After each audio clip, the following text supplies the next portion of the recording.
दुनिया में प्रसिद्ध जो अपने आप सिद्ध जो रखना इस पे आस था।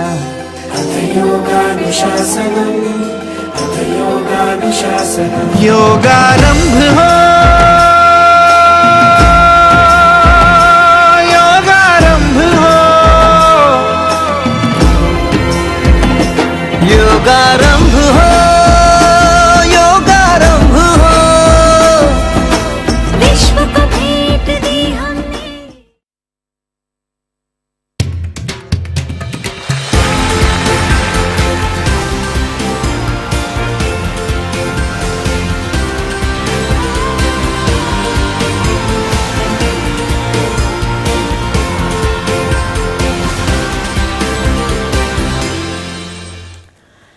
Hello and welcome. It is 7:30 in the evening in India and we are back again with a spotlight on G20. On India at G20 today, we take a look at the challenges and opportunities facing particularly the developing nations in the energy sector. Our correspondents Tapas Bhattacharya and Aisha Khanam report from Bengaluru on the India Energy Week as well as the first G20 Energy Transitions Working Group meeting that got underway on Sunday and concluded its second day today. Also on the show, the latest from the three-day Youth 20 Inception meeting that started in Guwahati today. I'm Tapas Bhattacharya. Let's get started with the top stories. Prime Minister Narendra Modi inaugurates India Energy Week. The first major energy event under India's G20 presidency launches multiple green energy initiatives. E20 fuel launched at 84 retail outlets of oil marketing companies in 11 states and union territories. PM flags off Green Mobility Rally dedicates twin cooktop model of Indian Oil's indoor solar cooking system, a revolutionary solution that works on both solar and auxiliary energy sources at the same time. On its second day, G20 Energy Transitions Working Group in Bengaluru deliberates on universal access to clean energy, just, affordable and inclusive energy transition pathways, promoting energy efficiency and sustainable lifestyles and cost-effective solutions to decarbonize hard-to-abate sectors. India says just transition means each human being must have access to affordable, clean energy. G20 delegates participating in Energy Transitions Working Group in Bengaluru visit Infosys Green Building Campus in Bengaluru to see firsthand India's push towards renewable energy and efforts to mitigate climate change.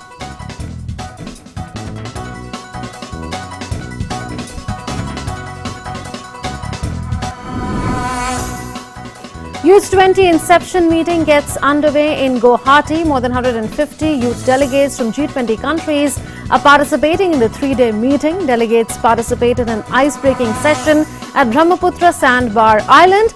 Eminent singer Papon performs at the session.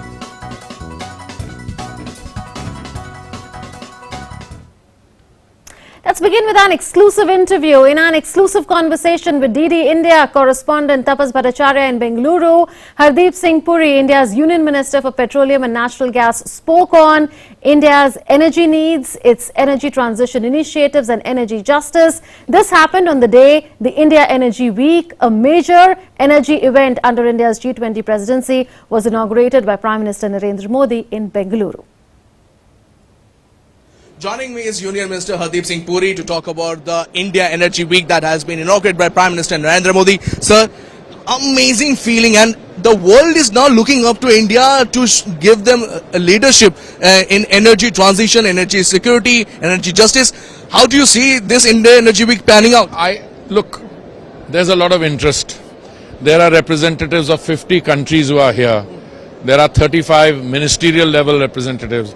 The CEOs of all the major global companies or their equivalents or number twos are here. All the Indian CEOs are here.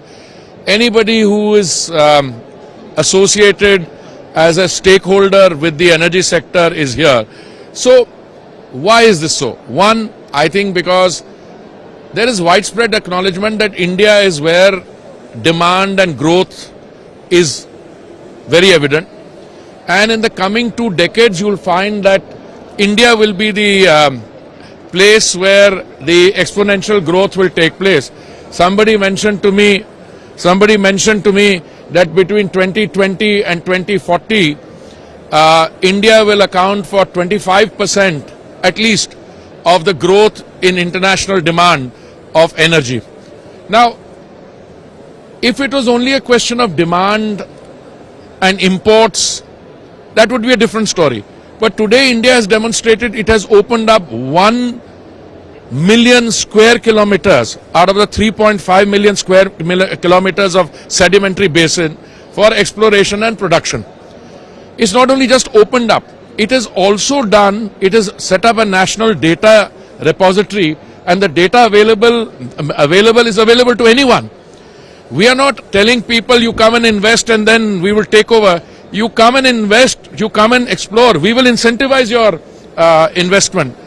So E&P is growing, demand E&P, the transition to green energy.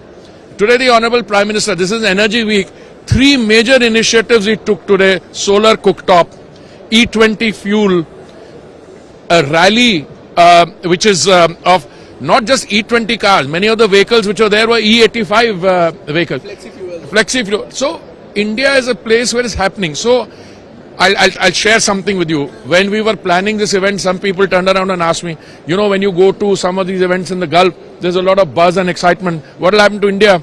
I said, welcome to India. You know, we have a capacity. If you are expecting 1,000, you'll get 5,000 people. So I think that is what you are witnessing here just now. Sir, also, sir, we are seeing that energy justice is making a major buzzword, especially with Prime Minister Narendra Modi talking about that. No. How we are moving on that? No, energy justice is very important, because there was a session today on what do you mean by energy security. Now, I took the liberty of telling them that if you were having a discussion on energy security 1 or 2 years ago, in the midst of all the global uncertainty, it would mean one thing. But if you were having the discussion 5 years ago, it would have meant something else. But you know, energy security, if global markets are in turmoil, means you must have availability, you must have security, stability. And that even if you are able to access energy, it has to be at prices in which developing countries in particular can supply energy to their consumers. I mean, I've been asked this question many times, so I don't even mind I don't want to wait for you to ask it. I owe a moral duty to my consumer. You land in Bangalore and you see, well, I don't want to get it wrong, because I mean, I have a stake in, you know, a part of me is belongs to Karnataka. You know, but the point is, look at the number of cars and energy. That is the energy. So you have no option but to provide for them. And therefore, it requires a serious discussion. Instead of people putting the blame on X or a group of producers, something, we must be able to realize that we are all stakeholders in this together. And if the system doesn't survive, all of us in varying degrees are going to suffer. India's G20 presidency, how do you see India leading from the front, especially in this regard? Look, G20 presidency, India assumed a very short while ago, and we'll have it throughout the year. There will be many G20 events. But this, I think, is the first large-scale G20 event as part of on energy. I mean, there are energy workshops, etc. And I think what India can bring on the table, and I've said this many times, look, the G20 as a group was born in a moment of crisis. G20 was born when the world financial and economic system was in distress. You know, I'm talking about 2007 and 8, and the world, the real estate markets, starting with the prime sector lending in the US, they started, some toxicity came, it spread. This is the first real crisis after that, after 2007 and 8. And India, by virtue of its fact that it's a large developing country, it is doing a lot on energy transition. I mean, I'll give you a small example, the solar cooktop, which the Prime Minister introduced today. I personally think it has major global replicability, at least in the global south. I personally think even in Western industrial democracies, people might want to use something which have solar. If you have enough sunshine, you would want to use a solar cooktop. So there are many things that India can be part of that. And I'm not saying that, I'm not listing out anything, But the whole idea of the G20 is to have as wide a consultative process. That was, the Union Minister Hardeep Singh Puri saying that India is going to lead from the front when it comes to energy and is going to showcase to the world a classic example how to manage energy and a transition and in due course of time become net neutral by 2070. With our person Mohit Joshi, this is Taposh Bhattacharya for TD India from Bangalore. And DT India's correspondent in Bengaluru, Tapas Bhattacharya, also spoke exclusively to Jean-Francois Ferrari. He is the designated minister who is the senior most minister in Seychelles and also the minister for blue economy and fisheries on the issue of energy, justice being championed by India, among other issues. Listen in. Joining me is Jean-Francois Ferrari, the senior cabinet minister in Seychelles, who has come to India Energy Week to talk about the current scenario of energy and the related program. Sir, you met our minister, MOPNG, Mr. Hardeep Singh Puri, and Prime Minister Narendra Modi inaugurated the event. It's a huge event, and not just the country, but the whole world is now looking up to India. It's a huge event. I did not expect it to be that important. For us, it's so fantastic to have our neighbor. You are our neighbor, you are our cousins, developing so fast and bringing out those initiatives in the region. It makes us very proud. Right. So also, Prime Minister Narendra Modi has been talking about energy security, energy justice, and Seychelles is one country which has been working on those aspects also, because you guys are most vulnerable when it comes to climate change. How you guys are working with India? Well, over the past few years, we have suffered quite a bit of damage from climate change, especially the rise in sea level, because we are a low-lying country like the Maldives. And we have been taking some measures to green our practices, to use less hydrocarbons, but it is very difficult. It's a transition that is very costly, because we need the money to invest in the transition. And so we are partnering with India and with other countries in the region. And I can tell you, for example, we've had some support to do a democratic photovoltaic PV system for the less vulnerable in society, where we put some PV panels on the houses. And this has been financed by India. So, and then we have also been doing floating PVs, trying to generate green energy, but it's quite difficult for us because we are not a very rich country, and we use a lot of energy. So the partnership with India is great. Are you guys working on more science and technological field and areas where India has certain expertise to help you in transition? Look, what we have, I've just asked the minister, and he promised that he would try and help us. We have a lot of data missing on our ocean, on our seabeds, where we need to do seismic research. India is very good at that. In the past, India has done some of that research and shared the data with us. So I've asked for some more support in that area. Recently, I opened up the petroleum research possibilities and signed with some international companies. So we are inviting India to come in, to kind of have a look at what kind of research it can do. A third area would be waste to energy. We are a small island, but we generate waste. So we need to deal with that waste. India has a good technology for transforming the waste into energy. So these are areas where we can partner. Hopefully, it can be a win-win situation. And how do you see Prime Minister Narendra Modi's vision of life that he has been talking about, lifestyle change and sustainable development, all that? How do you see his vision, especially for the development of the South-South cooperation? Well, I see an advocate for the South-South, for the global South, like we say, for the poorer countries, and this is fantastic. A country like India leading the G20 is fantastic for us because it takes our voice out there. It takes the message that we need to share technology. You see, for many years we've had what they call the North-South divide. Now I believe we have the technology divide. And if a country like India, I believe, is the best place to bridge that divide and to tell the rest of the world we need to share technology so that we can improve on efficiency and cleaner fuels. Last question. India is currently the president of the G20. How do you see in India's presidency G20 going forward, especially for countries like you? Well, you are our cousins, so it's good to see family up there at the highest level of world governance. And I think today I saw so much energy in Prime Minister Modi.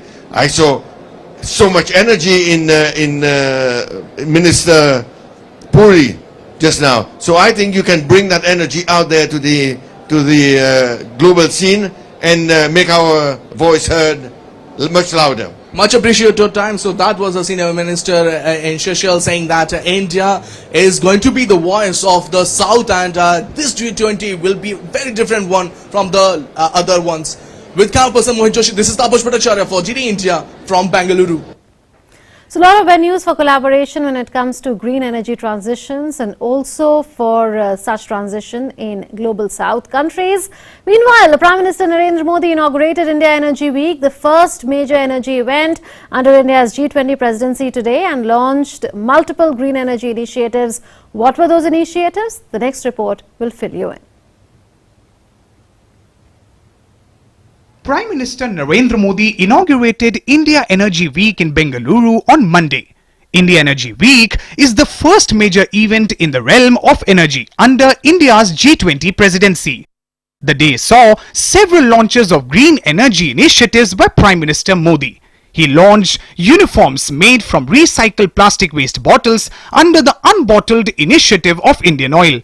Reduce, reuse और recycle का मंत्र हमारे संस्कारों में रहा है। Plastic की waste bottles को रिसाइकल करके जो यूनिफॉर्म बनाई गई है, फैशन की दुनिया के लिए, सुंदरता की दुनिया के लिए, उसमें कोई कमी नहीं है। हर साल 10 करोड़ ऐसी बॉटल्स की रिसाइकलिंग का लक्ष्य पर्यावरण की रक्षा में बहुत मदद करेगा। ये मिशन लाइफ यानी लाइफस्टाइल फॉर एनवायरनमेंट को भी मजबूती देगा, जिसकी दुनिया को आज बहुत आवश्यकता है। Prime Minister also dedicated the twin cooktop model of the Indian Oil's indoor solar cooking system, a revolutionary indoor solar cooking solution that works on both solar and auxiliary energy sources simultaneously, and flagged off its commercial rollout. Along the lines of the ethanol blending roadmap, Prime Minister also launched the E20 fuel at 84 retail outlets of oil marketing companies in 11 states and union territories. E20 is a blend of 20% ethanol with petrol. The government aims to achieve a complete 20% blending of ethanol by 2025, and oil marketing companies are setting up 2G, 3G ethanol plants that will facilitate the progress. He also flagged off the Green Mobility Rally, where vehicles running on green energy sources participated to help create public awareness for green fuels. Sharing insights on the green energy transition initiatives underway in India, Prime Minister Narendra Modi shared the 4 major verticals of India's energy sector. Energy sector को लेकर भारत की strategy के 4 major verticals हैं। पहला, domestic exploration और production को बढ़ाना। दूसरा, सप्लाईज को डाइवर्सिफिकेशन। तीसरा, बायोफ्यूल्स, इथेनॉल, कंप्रेस्ड बायोगैस और सोलार जैसे ऑल्टरनेटिव एनर्जी सोर्सेज का विस्तार। और चौथा, इलेक्ट्रिक व्हीकल और हाइड्रोजन के जरिए डीकार्बनाइजेशन। इन चारों ही दिशाओं में भारत तेजी से काम कर रहा है। The launch of India's path-breaking and ambitious green hydrogen figured prominently in Prime Minister's address. एक और सेक्टर जिसमें भारत विश्व में लीड ले रहा है वो है ग्रीन हाइड्रोजन का। नेशनल ग्रीन हाइड्रोजन मिशन 21वीं सदी के भारत को नई दिशा देगा। इस दशक के अंत तक हम 5 MMTPA ग्रीन हाइड्रोजन के प्रोडक्शन का लक्ष्य लेकर चल रहे हैं। इसमें भी 8 लाख करोड़ रुपए से अधिक के इन्वेस्टमेंट की संभावनाएं हैं। भारत अगले 5 वर्षों में ग्रे हाइड्रोजन को रिप्लेस करते हुए ग्रीन हाइड्रोजन का हिस्सा 25% तक बढ़ाएगा। India Energy Week is being organized from the 6th to the 8th of February and aims to showcase India's rising progress as an energy transition powerhouse. The event has brought together leaders from the traditional and non-traditional energy industry, governments and academia to discuss the challenges and opportunities that a responsible energy transition presents. Over 30 ministers from across the world, more than 30,000 delegates, 1,000 exhibitors and 500 speakers have gathered to discuss the challenges and opportunities of India's energy future. With inputs from Tapas Bhattacharya in Bengaluru, Bureau Report, DD India. And today saw the second day of deliberations at the first meeting of the G20 Energy Transition Working Group in Bengaluru. Here's what transpired in the meeting.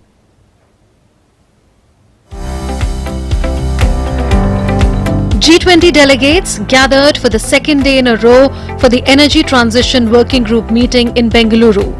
A day after agreeing to make collective efforts in priority areas to achieve energy security and diversified supply chains of new energy sources, the focus was on other key aspects such as universal access to clean energy, just, affordable and inclusive energy transition pathways, promoting energy efficiency and sustainable lifestyles, and cost-effective solutions to decarbonize hard-to-abate sectors. So far, they were discussing energy transition, just transition only in the context of some particular transition, like in some countries, coal mines have been closed in some European countries. So it has led to some job shift to new areas. But in today's India's presidency, he said it has to be seen also for that each country and each human being on the planet has the access to affordable clean energy. That is the real just and inclusive transition. So we have to manage our fuel prices and our choice of technology and our supply chain. G20 delegates further discussed ways to ensure energy security by addressing supply chain vulnerabilities, especially for critical minerals, the role of transnational grid connections, and ways to strengthen and facilitate clean energy transitions globally. One thing also was discussed in detail and everybody appreciated that grid interconnections, like India is promoting under One Sun, One World, One Grid. Grid interconnections can lead to better utilization of renewable energy generated without that much storage capacity, because you can supply that surplus renewable energy to other countries in your region and neighborhood.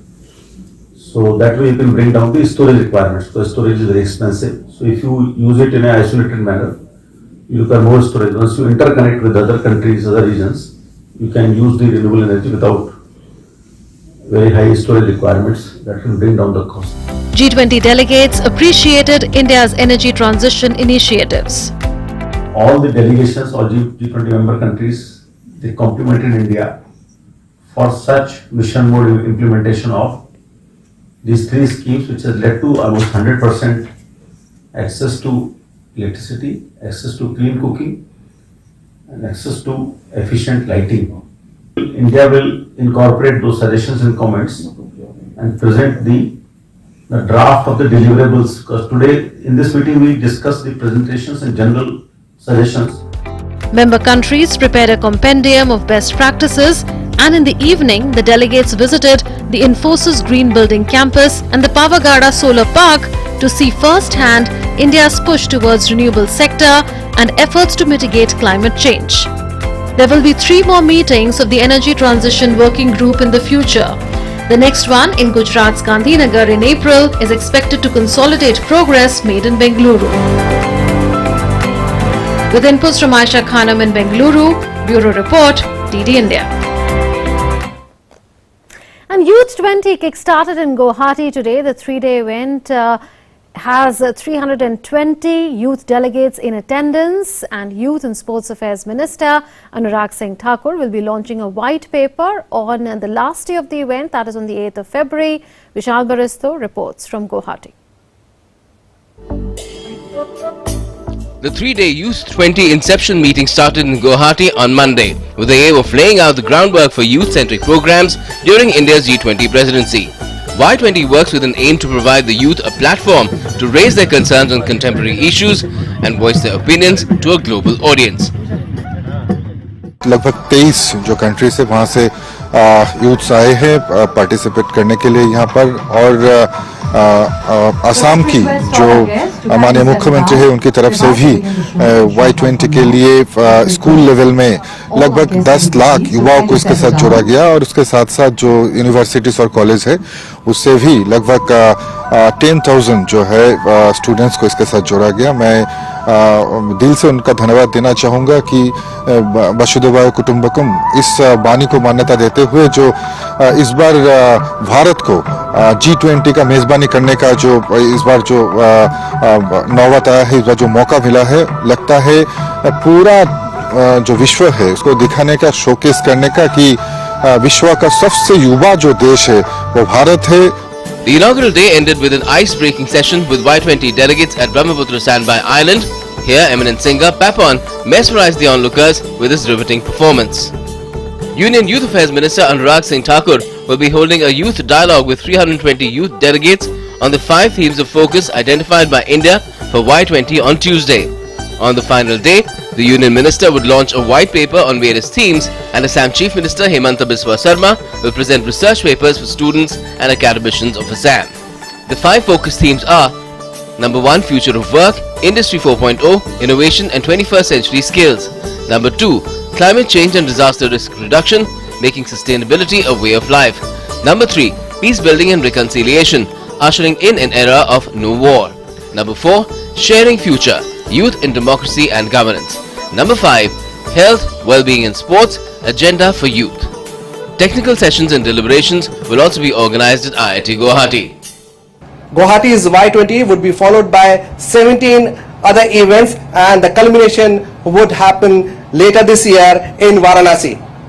With cameraman Anoop, this is Vishal Baristo for DD India.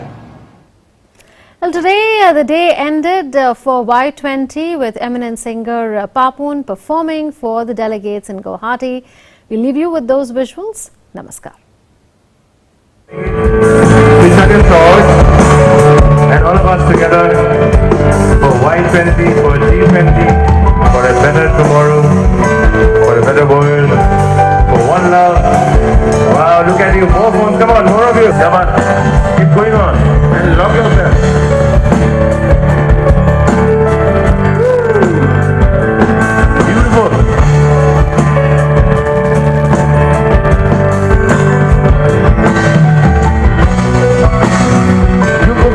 I have to sing, okay?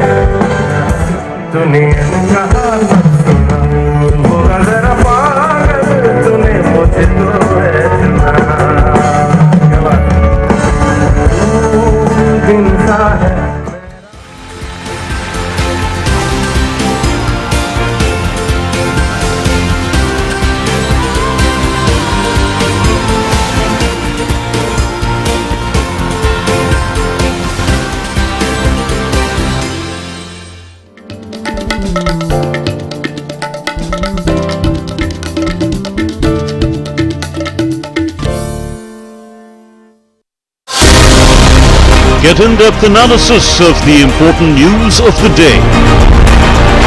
Spotlight on day's newsmakers. Expert comments to dissect the news. Get the finer points of the matter. Watch Dateline 5 p.m. on weekdays on DD India. Payment fail. Payment fail? लेकिन पैसे तो cut गए, गई मेरी मेहनत की कमाई। हो जाएगी भरपाई, चिंता मत कर मेरे भाई। अगर डिजिटल ट्रांजैक्शन फेल हो जाए और अकाउंट से पैसे कट जाएं, तो बैंक समय से पैसे लौटा देगा, वरना कॉम्पनसेशन का है प्रावधान। नहीं तो आरबीआई के ऑम्बुड्समैन को शिकायत करें आप। Your bill. मेरी फीस। आरबीआई कहता है, जानकार बनिए, सतर्क रहिए।